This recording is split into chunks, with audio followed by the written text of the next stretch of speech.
Who do you admire the most in bodybuilding? For most legends, there's always someone who inspired them. But when Nasser El Sonbaty was asked this question, his response was ice cold. I don't admire anyone. This wasn't arrogance talking. This was a man who'd been systematically destroyed by the very sport he dominated. The 5'11", 280-pound mass monster known as the Professor should have been Mr. Olympia. Instead, he became bodybuilding's most bitter and controversial figure after suffering what many consider the greatest robbery in the sport's history. What happened to Nasser in 1997 wasn't just a bad judging decision.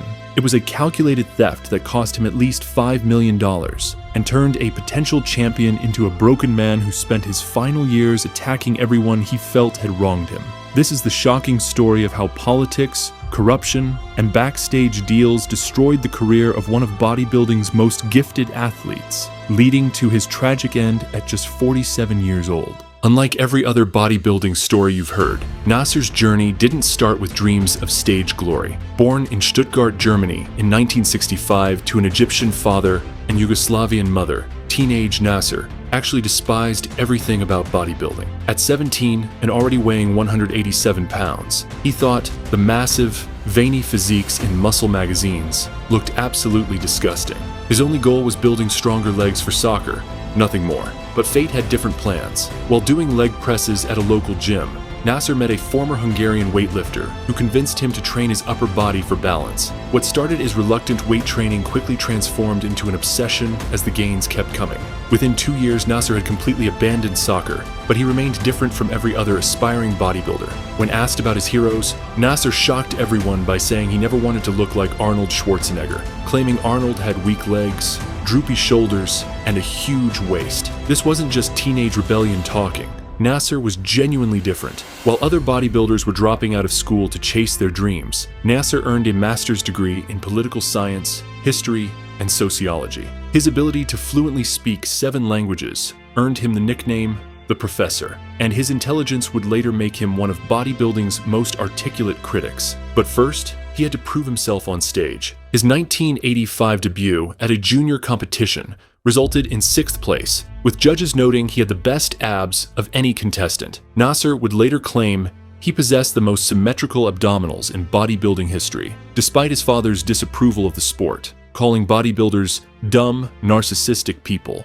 Nasser continued competing while finishing his education, slowly building the foundation for what would become one of the most impressive physiques ever constructed. Earning his pro card in 1990 should have been the beginning of a fairy tale career. But Nasser's early professional years were anything but magical. Unlike most future Olympia contenders who rise quickly through the ranks, Nasser struggled for recognition in a sport that seemed determined to ignore European talent. His first several pro shows resulted in disappointing placings, leaving him frustrated and questioning his future in the sport. By 1993, Nasser had reached a breaking point. After 4 years as a professional with nothing to show for it, he made himself a promise: qualify for the Olympia or quit bodybuilding forever. The pressure was crushing, but it worked. That year marked the beginning of his ascent, with several European podium finishes finally getting him noticed. Realizing he needed to be where the real action was happening, Nasser made the life-changing decision to move to California. 1994 became Nasser's breakthrough year, but it also provided his first taste of the politics that would eventually destroy him. At the Night of Champions, Nasser delivered what many considered a winning performance, only to watch Mike Francois take the title. Nasser was convinced he'd been robbed, later stating, "I think I should have won that specific show, but they let Mike Francois as the reigning USA champion take the title. I was just the unknown guy from Europe." The pattern was already being established. Superior physiques didn't matter if you didn't have the right connections. Despite the controversial loss, Nasser's European success earned him an invitation to the 1994 Mr. Olympia. Stepping onto bodybuilding's biggest stage for the first time, he secured an impressive 7th place, finishing ahead of future legends like Ronnie Coleman. But more importantly, his physique caught the attention of the most powerful man in bodybuilding, Joe Weider. Recognizing Nasser's massive potential, Weider offered him a full-time contract, allowing him to focus entirely on training and dieting. This sponsorship would transform Nasser from a struggling European competitor into a legitimate Olympia threat. With Weider's backing, Nasser began his assault on bodybuilding's elite. Over the next 2 years, he dominated the Grand Prix circuit, never placing lower than 4th and capturing multiple victories. By 1996, the 270-pound monster was ready to challenge Dorian Yates for the Olympia crown.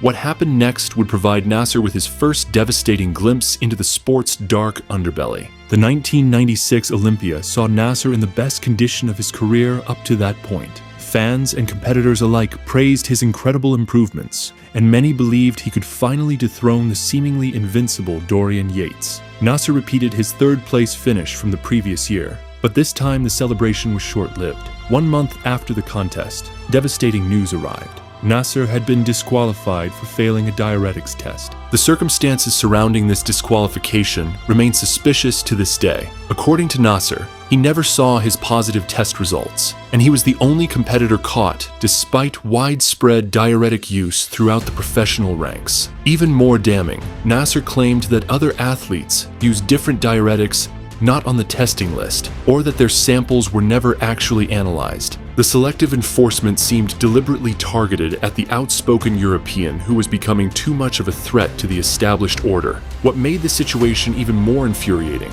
was what happened years later when Jay Cutler tested positive for the same substances. Instead of facing disqualification like Nasser, Cutler reportedly threatened legal action against the NPC, keeping both his placement and prize money. Nasser believed the different treatment was based on politics, connections, and his outsider status. If I would have had a different name, a different background, and wouldn't have been as outspoken as I sometimes am, it would never have happened that way, he later reflected. This betrayal planted the seeds of bitterness that would eventually consume Nasser's career. But his popularity among fans remained unshaken, and he extended 1996 with 3 victories and multiple podium finishes. The stage was set for 1997, the year that would define his legacy and change bodybuilding forever. As 1997 approached, everything seemed to be aligning for Nasser's coronation as Mr. Olympia. Dorian Yates, seeking his 6th consecutive title, was training harder than ever, despite accumulating serious injuries throughout his brutal career. The 35-year-old champion had been pushing his body to its absolute limits for years, and the warning signs were becoming impossible to ignore. 3 weeks before the Olympia, disaster struck. During a particularly intense training session, Dorian suffered a devastating tricep injury that was later revealed to be a nearly complete tear. His tendon was hanging on by just 5%. This career-ending injury meant he couldn't train with weights for the final 3 weeks, couldn't even pose properly without risking further damage. For any other competitor, this would have meant withdrawal from the contest. But Dorian was no ordinary competitor, and the forces protecting his reign were not ordinary either. The threat from other contenders was systematically eliminated. Flex Wheeler, considered by many to be Dorian's most dangerous challenger due to his recent strong showings, mysteriously withdrew from the competition, citing an alleged carjacking incident. This left Sean Ray, who possessed incredible aesthetics and conditioning, but lacked the overall size to challenge Dorian's mass-based dominance. Enter Nasser El Sonbaty, arriving at the 1997 Olympia in the best condition of his entire career. The 32-year-old behemoth had fine-tuned his massive frame to perfection, weighing in at 275 pounds of razor-sharp muscle. His off-season weight could reach 315 pounds, but now every ounce was quality mass with shocking conditioning. Standing 5 feet 11 inches with better proportions and symmetry than the injured champion, Nasser represented everything Dorian had been in his prime, but better. Backstage, the evidence was overwhelming. Veteran competitor and expert Kevin Levrone was 4 feet away from both men and couldn't believe what he was seeing. Nasser's legs from the side looked twice as big as Dorian's, he recalled. I had a full leg bicep. Dorian had like no leg biceps at the show. The size difference was so dramatic that it seemed impossible for any judge to ignore, yet somehow they would find a way. What transpired on the Olympia stage that September night in 1997 remains one of the most controversial decisions in competitive sports history. Despite Dorian's obvious physical limitations, his arm was practically non-existent due to the torn bicep and tricep. His midsection was heavy and bloated. His overall conditioning was the worst it had ever been. The judges awarded him another perfect score and his 6th consecutive title. The bodybuilding community was stunned. Fellow competitors who were there that night still maintain that Nasser clearly won the contest. I was 3rd in this competition. I was not judging there, but if I was, I find it hard not to go to Nasser on that one, admitted one top finisher. He should have won? Yeah, it was Nasser. I honestly believe he deserved the Olympia in '97. Even more telling, these opinions came from athletes who had no personal motivation to support Nasser over the established champion. Ronnie Coleman, who would go on to win 8 consecutive Olympia titles, stated definitively, "Yeah, I thought he should have won easy. He beat Dorian not only from the front, but from the back. And that's where Dorian's strength was. When the man who dominated bodybuilding for nearly a decade says you were robbed, that carries serious weight. But perhaps the most damning evidence of corruption came from what happened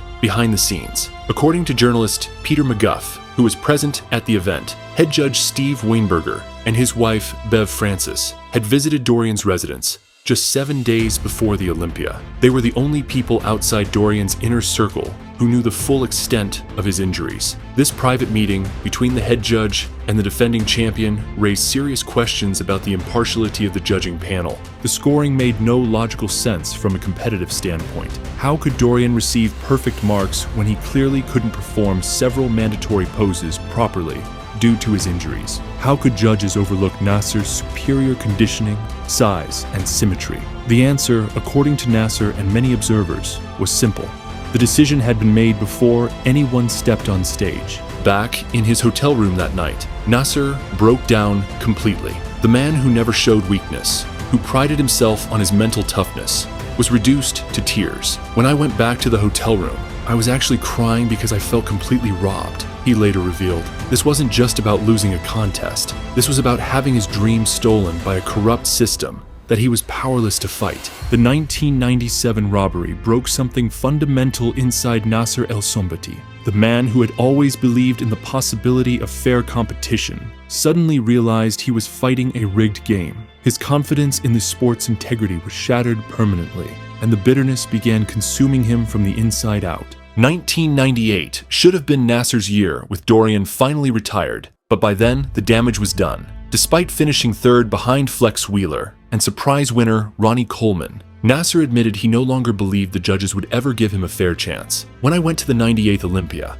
I wanted for sure to win the Olympia, but I really didn't have the belief they would give it to me, regardless of how I would be looking, he confessed. His final moment of glory came at the 1999 Arnold Classic, where he defeated Kevin Levrone and other top competitors to claim his biggest professional victory. But even this triumph felt hollow. It was too little, too late. By then, Nasser was already beginning his rapid descent down the bodybuilding rankings, his motivation destroyed by years of political manipulation and corrupt judging. The physical decline was matched by increasingly erratic behavior.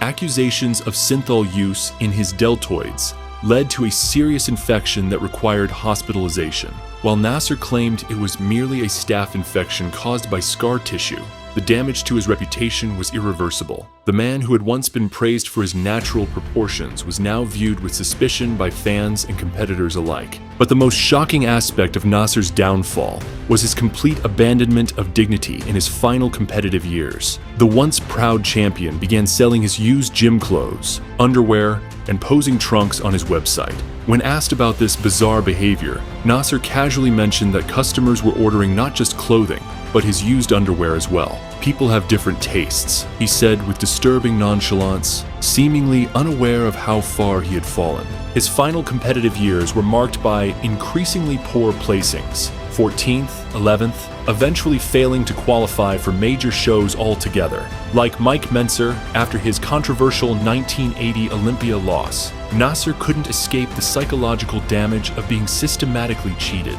The depression and anger consumed his ability to compete at the highest level, creating a self-fulfilling prophecy of failure. Upon retiring from competition, Nasser transformed from a frustrated competitor into bodybuilding's most vicious critic. Rather than fading quietly into guest posing and seminars like most retired pros, he launched an all-out war against everyone he felt had wronged him throughout his career. His weapon of choice was a series of devastating interviews that destroyed relationships and burned bridges throughout the industry. No one was safe from Nasser's verbal assaults. He attacked fellow competitor Milo Sarkf for allegedly owing him $2,550 for steroids and accused him of having silicone calf implants. Greg Kovach, the massive Canadian bodybuilder, was mocked for being so big that he could hardly function.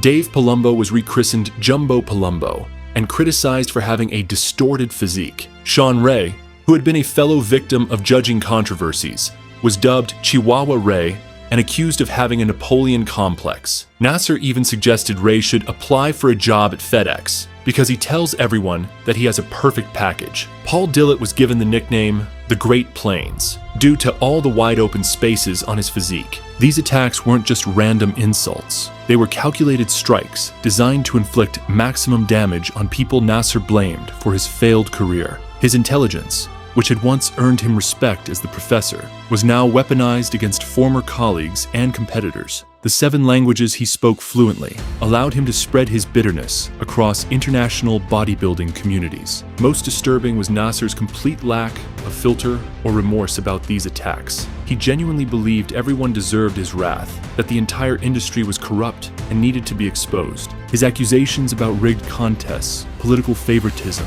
and backstage deals may have contained elements of truth, but his delivery was so bitter and personal that it overshadowed any valid points he might have raised. The bodybuilding community largely turned its back on Nasser during this period. Former friends and colleagues distanced themselves from his increasingly unstable behavior. The man who had once been one of the sport's most popular figures became a pariah, isolated and consumed by his own anger and resentment. Behind Nasser's incredible size and eventual health problems lay one of the most extreme steroid protocols ever documented in professional bodybuilding. Recent revelations from Milos Sarkis's training diaries have exposed the shocking extent of Nasser's drug use, providing insight into what it really took to build and maintain nearly 300 pounds of contest-ready muscle. According to documented records, Nasser was consuming up to 10 anadrol tablets per day during his peak competitive years. To put this in perspective, most experienced bodybuilders consider 3 to 4 tablets daily to be extremely dangerous territory. Even elite professionals like Jay Cutler and Milos Sarkis were shocked by these dosages, with both admitting they never exceeded 4 tablets at their peak usage. But anadrol was just one component of Nasser's massive pharmaceutical arsenal. Reports suggest his weekly steroid intake exceeded 3,000 milligrams, a dosage that would hospitalize most people. This included massive amounts of testosterone, growth hormone, insulin before meals, and numerous other compounds designed to push his body far beyond its natural limits. The health consequences were inevitable and severe. Nasser's kidneys began showing elevated creatinine levels, indicating damage that would eventually prove fatal. His heart was forced to work overtime to pump blood through his massive frame, leading to the cardiac problems that would ultimately require a heart transplant, a procedure he was deemed too weak to survive. Former training partners described Nasser's obsessive approach to both training and drug use. He would spend hours on cardio equipment, sometimes 2 to 3 hours in a single session, trying to maintain conditioning while carrying such extreme mass. His eating was equally excessive, with reports of consuming 3 pieces of cheesecake just 3 weeks before a major competition, then burning it off through marathon cardio sessions. The psychological addiction to size and performance was as damaging as the physical effects. Even as his health deteriorated, Nasser couldn't accept a smaller, healthier physique. Like many mass monsters of his era, he seemed trapped in an endless cycle of trying to maintain the extreme size that had made him famous, regardless of the long-term consequences. By 2013, the years of extreme living had caught up with Nasser El Sonbaty. The man who had once been one of bodybuilding's most imposing physical specimens was now fighting for his life in a San Diego hospital. His breathing problems had worsened to the point where he required immediate medical intervention, leading to the devastating diagnosis of heart failure and kidney damage. The doctor's verdict was a death sentence delivered with clinical precision. Nasser was not a candidate for a heart transplant because his heart was too weak to survive the procedure. His kidneys were failing rapidly, requiring regular dialysis just to keep him alive. The massive frame that had intimidated competitors on stages around the world was now betraying him in the cruelest possible way. Faced with his mortality, Nasser made the decision to return to Egypt to spend his final days with family. His mother, father, and sister provided what comfort they could as he struggled with the reality that his body was shutting down at just 47 years old. The irony was devastating. A man who had dedicated his entire adult life to physical perfection was being destroyed by the very pursuit that had defined him. On March 20th, 2013, Nasser died peacefully in his sleep while visiting Cairo. The official cause was kidney and heart failure, but the real cause was decades of pushing the human body far beyond its designed limits. His death sent shockwaves through the bodybuilding community, serving as a stark reminder of the true cost of extreme mass and chemical enhancement. The tributes were mixed, reflecting the complicated legacy Nasser left behind. Some remembered him as one of the greatest physiques ever constructed, a man who should have been Mr. Olympia and deserved better from the sport he loved. Others focused on his intelligence, his linguistic abilities, and his potential outside of bodybuilding. But many couldn't separate the bitter, angry man of his final years from the promising champion he had once been. Perhaps the most fitting tribute came from journalist Peter McGuff. Despite being one of Nasser's targets in his later interviews, Nasser El Sonbaty was a bodybuilding one-off, a maverick who trod an individual path through his chosen sport, McGuff eulogized. It's easy to discount the fact that El Sonbaty found incredible success throughout the 90s, even without an Olympia. From 1993 to 1999, he placed in the top 3 at 31 shows, and he proved that a 300-pound mass monster could still bring a physique that touted symmetry and aesthetics. The story of Nasser El Sonbaty serves as both inspiration and warning for future generations of bodybuilders. His rise from a soccer player who despised the sport to one of its most impressive physical specimens proves that greatness can emerge from the most unlikely circumstances. His intelligence and linguistic abilities showed that bodybuilders could be more than just muscle-bound stereotypes. But his tragic downfall reveals the dark side of a sport that often prioritizes politics over performance, connections over conditioning. The 1997 Olympia robbery wasn't just about one man losing a contest. It was about the systematic corruption that can destroy even the most talented individuals when they threaten the established order. Nasser's extreme approach to drug use and training also serves as a cautionary tale about the pursuit of size at any cost. His willingness to push dosages and protocols far beyond reasonable limits ultimately cost him his health and life. The question remains whether such extremes are necessary for elite-level success, or if they represent the dangerous excesses of a sport that has lost touch with its original ideals. Most tragically, Nasser's story shows how bitterness and anger can consume even the strongest individuals. The man who should have been celebrating a Hall of Fame career instead spent his final years attacking former colleagues and selling used clothing online. The robbery of 1997 didn't just cost him a title and millions in endorsements. It robbed him of his dignity, his relationships,